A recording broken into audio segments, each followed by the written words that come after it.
15 साल में यहाँ पैदा लेने वाला हर इंसान, बंगाल में पैदा लेने वाला, लगभग 80,000 करोड़ का लोन उस पे हो रहा है।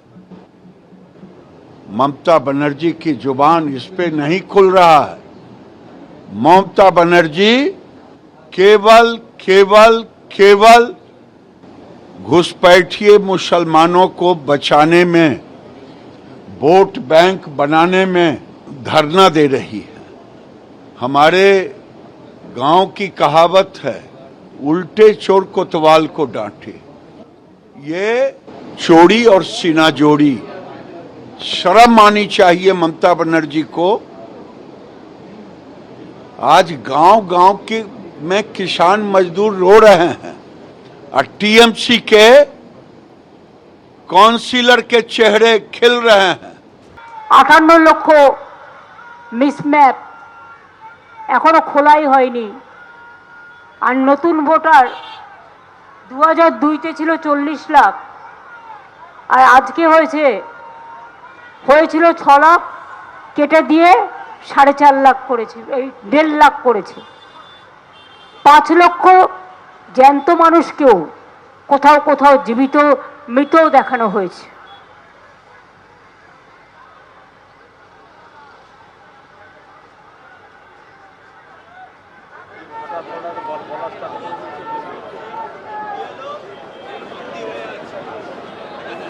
কোথাও কোথাও জীবিত, তাদেরকে মৃত দেখানো হয়েছে। বারবার মমতা বন্দ্যোপাধ্যায় ঠিক এই জায়গায় আক্রমণ জানিয়ে একেবারে সওয়াল করেছিলেন সুপ্রিম কোর্টে গিয়েও।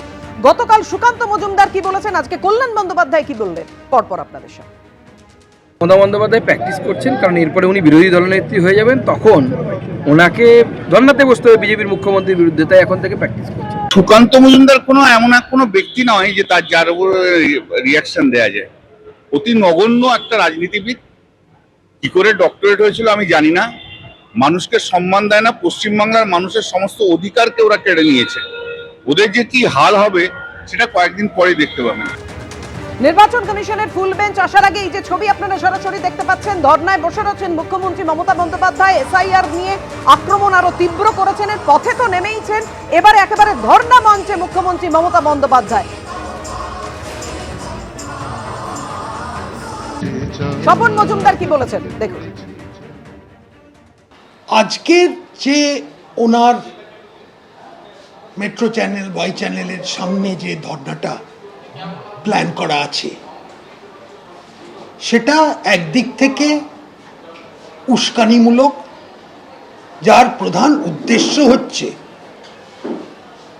কলকাতা শহর এবং বিভিন্ন জায়গায় সাম্প্রদায়িক একটা অস্থিরতা আনা। সুপ্রিম কোর্টে গিয়ে বলেছিলেন যে 2024-এর যা ইলেকশন রোল ছিল সেটার ভিত্তিতেই এখন নির্বাচন করা উচিত। সুপ্রিম কোর্ট সেটা মানেনি, বলেছিল যে না, এসআইআরই করা দরকার।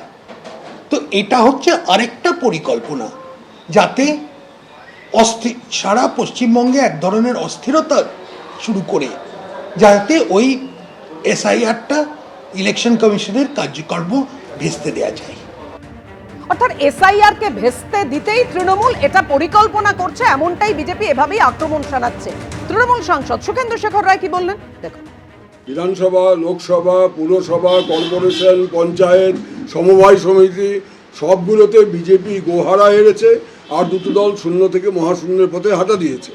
এইরকম একটা অবস্থার মধ্যে বিজেপি পরিষ্কারভাবে ভাবছে যে যদি আমাকে জমিন ফেরত, মানে এখানে যদি আমাকে দখল, ওরা তো বলে দখল, ওরা তো নির্বাচনে জিতে আসার কথা বলেন, ওরা বলে আমরা বাংলা দখল করব।